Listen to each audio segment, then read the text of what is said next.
احمد اهو يا عم، مش ام احمد. ام احمد. ام احمد حاضر. قولي يا ام احمد. ازيك يا دكتور؟ الحمد لله. الحمد لله. ام احمد منوراني، اتفضلي. نورك يا حاج.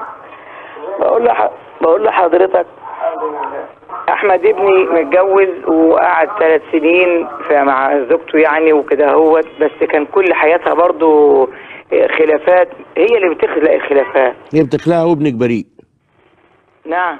وابنك بريء وانت مالكيش دعوه. لا لا لا لا، ده قدام عينينا والله العظيم. يعني انا قصدي ان حضرتك ما بتدخلتيش باي زومبه، وابنك بريء وهي بنت شطانه، انتوا رحتوا جبتوها من عيله ابليس. لا والله يا عمري. امال ما هي كانت حلوه وكانت تخش برجلك اليمين ويا منورانا ونفسي ولما تبقى مرات ابني. أيوة. وكانت بتقول لك يا نينا ويا ماما قبل ما تيجي لابنك، وكانت على قلبك زي العسل.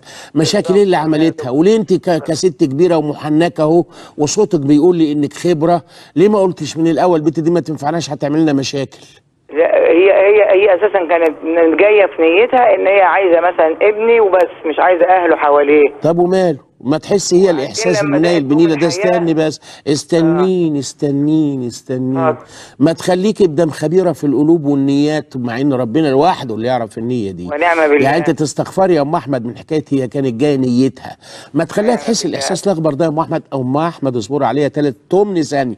ما تخليها تحس الاحساس الاخضر المنايل بالستينيله ده، وانت تغيري لها وجهه نظرها وخليها تحبك انت، وتقول يا لهوي ده انا كنت جايه ومنوهه الواد بس طلعت امه قمر واحسن من امي وارحم بيا من امي. يا لهوي يا لهوي يا لهوي، يا رب يتوب عليا، يا رب يتوب عليا. حماتي طلعت قمر يا ربي، وحمايا زي ابويا بيكح قبل ما يدخل عليا ولا عمره شاف رجليا. يا رب اشكرك يا رب، يا رب اشكرك يا رب.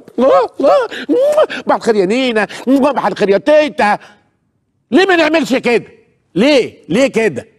ليه نحط رجل على رجل ونتهم بنات الناس بان هم جايين ياخدوا الواد وبس، ولا اهله دول كانوا هببوا له ايه؟ هي عند الحقوق كلنا نتلم على الفريسه وعايزين نبقى اهله. يعني سقينا شاي بقى، انا امه جيبي لي شاي بجوزه، ودي خالته شاي بس من غير جوزه. انت جايه خدامه عندنا. طبعا بقول للبنيه اوعي تكوني مفكره انك جايه تاخدي الواد وبس من غير اهله، انت جايه تعينيه على صله اهله. وبقول لاهله اتقوا الله في البنايه ودموها واحتووها، وخلوها تغير الفكره اللي انتوا اعتقدتم انها ملصقه بها وانها كانت نيتها الوحيده،